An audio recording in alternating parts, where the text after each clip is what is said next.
Assalamualaikum warahmatullahi wabarakatuh. Hai, kembali lagi di Serunya Belajar, belajar bareng Pak Andri. Mari kita lanjutkan pembahasan TPM ASPD Kota Yogyakarta tahap kedua untuk mata pelajaran Bahasa Indonesia paket A. Kita akan membahas untuk nomor 21 hingga 30. Mari belajar bersama. 21 yang ditanyakan adalah penyebab konflik.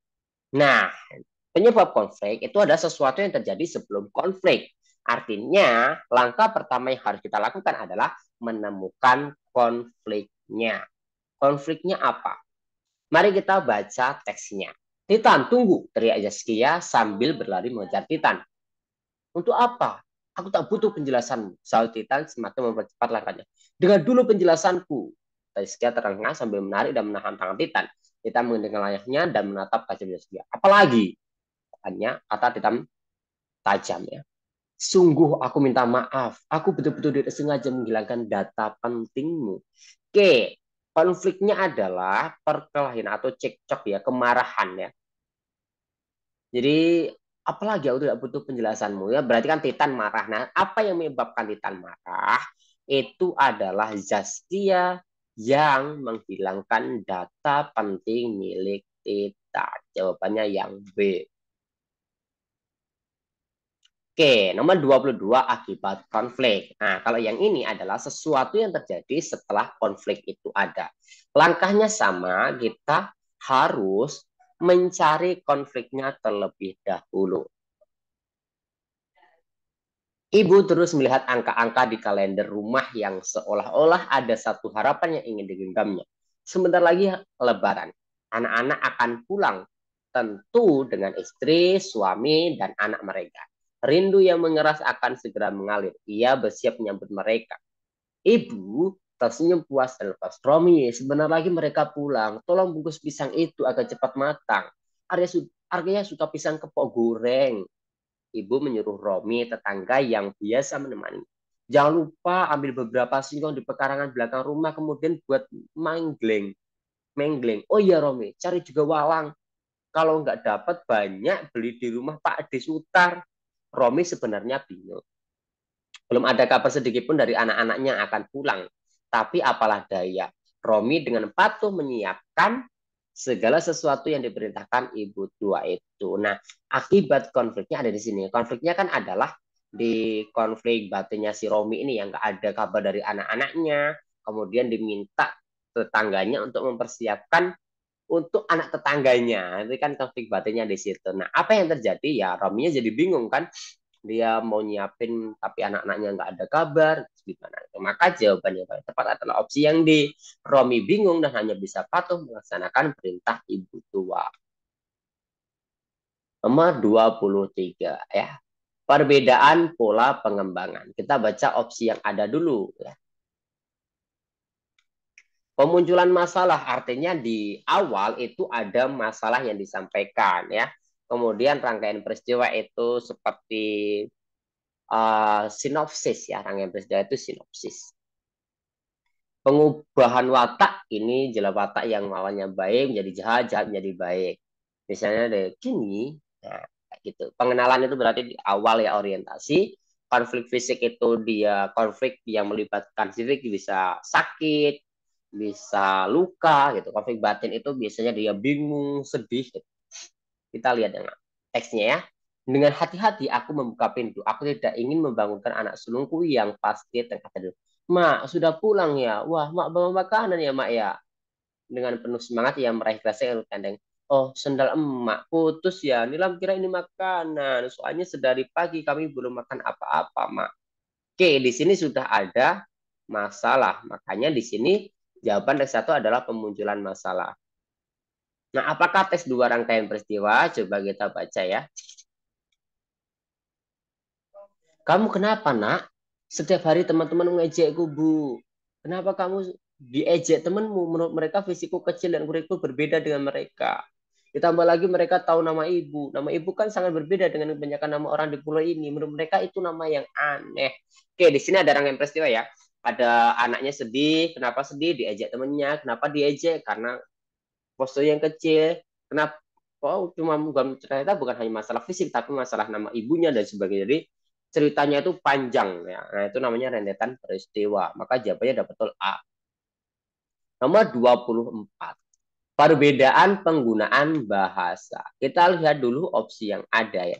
Denotasi. Denotasi itu makna asli. Konotasi itu makna kias. Ungkapan itu makna kias. Bermajas itu makna kias. Maka dari opsi yang ada aja, kita udah tahu B, C, dan D itu sama. Artinya jawabannya ya A. Denotasi dan konotasi. Tapi biar lebih yakin kita bisa cek teks kedua apakah di sini ada konotasinya seperti bunga dan lebah. Nah, ini udah majas simile ya, seperti bunga dan lebah. Berarti betul jawabannya A. Nomor 25. Bukti bahwa peristiwa itu terjadi di sawah. Oke, terjadi di sawah. Kita tinggal lihat bagian mana yang menunjukkan peristiwa itu ada di sawah. Latarnya di sawah ya.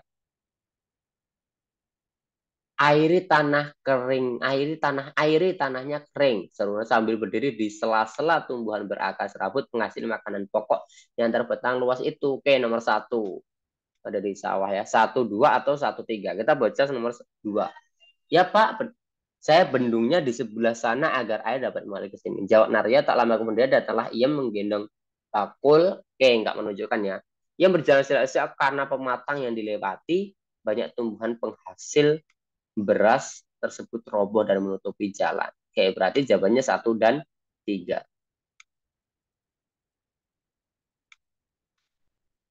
Nomor 26. Bukti watak Kiki sombong.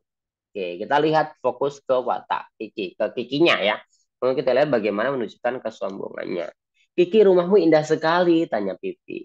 Tentu, aku kan pembuat rumah terbaik di dunia ini. Nah, ini jelas sombong ya. Oke, nomor dua. Dua itu ada di 23 atau 24. Tapi aku akan berusaha membuatnya seindah mungkin. Maukah kamu membantu? Nah, ini nggak menunjukkan ya. Tapi, oh maaf, aku tidak punya waktu untuk itu. Nah, ini sombong lagi. Berarti jawabannya 2 dan 4. 27. Komentar yang paling sesuai dengan kutipan cerita. Oke, kita baca opsinya dulu ya. Penggambaran latar cerita dalam penggalan cerita tersebut sangat rinci karena pengarang menggunakan sudut pandang cerita orang ketiga pengamat. Enggak, kalau pengamat nggak mungkin rinci ya. Kalau mau rinci itu dia harusnya sempat tahu. Berarti jawabannya oke, bisa jadi sih. Tapi lemah sih. Tapi kita lihat opsi yang lain dulu ya. Penggalan cerita tersebut sangat menarik dan enak dibaca karena pengarang menggunakan kalimat bermajas personifikasi yang dominan. Enggak, majas itu bisa menambah menarik, tapi bisa aja nggak enak dibaca kalau terlalu banyak majasnya. C. Latar waktu dalam kutipan cerpen tersebut mudah dipahami karena pengarang menggambarkan walatar secara dramatik. Oke. Suasana penggalan cerita tersebut sangat romantis karena pengarang menggunakan bahasa yang lugas. Oke, kalau mau romantis itu pakai bahasanya bahasa kias. Berarti jawabannya yang jelas bukan D. Ya. Kita baca teksnya. Kota Alexandria sore itu tampak begitu memesona di matanya. Cahaya matahari yang kuning keemasan terpantul di atap-atap rumah, gedung-gedung, menara-menara, dan kendaraan lalu lalang di jalan. Semburat cahaya kuning yang terpantul dari riak gelombang di pantai membuat ia betah berlama-lama di situ. Di atas pasir pantai putih, anaknya masih asik bermain kejar-kejaran. Ada yang bermain rumah-rumahan dari pasir. Di tangan anak-anak itu, pasir tampak seumpama butiran emas yang lembut diterpa matahari senja. Di sini nggak ada personifikasi, berarti jawabannya bukan B, bukan D. Jawabannya antara A atau C. Di sinilah penggambaran latar waktunya juga tidak dramatik karena dia cuma ngomong sore gitu aja sama cahaya matahari yang terpantul gitu kan. Berarti jawabannya yang A ya, ternyata yang A karena di sini nggak ada serba tahu ya, semuanya dari sudut pandang pengamatan aja. Bisa diindra semua ya orang ketiga pengamat. Nomor 28. Sinopsis. Oke, sinopsis itu ringkasan ya. Ini kita harus baca semua teks. Jadi kita baca teksnya dulu baru ke opsi kalau yang ini ya. Oke, kita lihat. Tapi ini nggak perlu Pak Andri bacakan semua ya. Ini jawabannya yang A. Nanti kalian buktikan sendiri karena sinopsis itu yang penting ada aja gitu ya. Ini sesuai aja, sesuai dengan data yang ada di sini gitu. Jawabannya ini nggak perlu kita bahas karena akan membutuhkan waktu yang banyak. Besok kalau ketemu sinopsis, kalian lompati dulu aja, kerjakan paling akhir. Nah, itu menguras waktu. 29, istilah yang tepat. Ya. Oke, Indonesia perlu terus mengembangkan pemasaran ikan hias ke tingkat titik-titik. Internasional, bilateral, global, atau globalisasi. Jawabannya antara internasional atau global ya. Kemudian kita lihat dulu di fakta kedua. Titik-titik pemasaran melalui e-dagang berarti digitalisasi, bukan digital. Digital itu sebuah bentuknya, kata kalau digitalisasi ini adalah prosesnya. Digitalisasi perdagangan, pemasaran ya, berarti jawabannya yang C. Nomor 30, urutan prosedur menulis surat elektronik ya. Nulis email ini sepertinya. Oke, semua dimulai dari nomor 2, kemudian dilanjutkan 3, 4, atau 5. Biasanya jawabannya itu yang sama ya, berarti antara B atau C. Sekarang kita lihat setelah 2, 4 itu 3 atau 5. Oke, buka Gmail, klik icon tulis, tuh di sebelah kiri atas. Selanjutnya pada kolom kepada, tambahkan penerima dengan menggunakan tambah plus atau add diikuti dengan nama kontak. Oke, lalu tambahkan subjek atau setelah itu tulis pesan Anda. Ya, yang didahulukan adalah tulis subjeknya dulu baru tulis pesannya. Berarti jawabannya yang B.